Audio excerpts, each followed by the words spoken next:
মেদিনীপুরের বিখ্যাত বিচে কলার ছেচকি একবার এইভাবে বানিয়ে দেখুন, স্বাদ মুখে লেগে থাকবে। বিচে কলা পরিষ্কার করে ধুয়ে খোলা সমেত মিহি করে কেটে ফেলুন।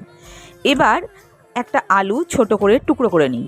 বিচে কলা নুন, হলুদ আর জল দিয়ে ভাপিয়ে জল ঝরিয়ে নিন। কড়াইতে সর্ষের তেল গরম করে তাতে শুকনো লঙ্কা, জিরে ও গোটা গরম মশলা ফোড়ন দিয়ে আলু আর চিংড়ি মাছ ভেজে নিন। এবার আদা রসুন বাটা, জিরে, ধনে গুঁড়ো, লঙ্কা গুঁড়ো, নুন ও সামান্য জল দিয়ে কষুন। জল ঝরানো বিচে কলা দিয়ে আবারও কষুন। পরিমাণ মতো স্বাদ অনুযায়ী চিনি বা গুড় দিন। পরিমাণ মতো জল দিন। ভালো করে কষে ঢাকা দিন।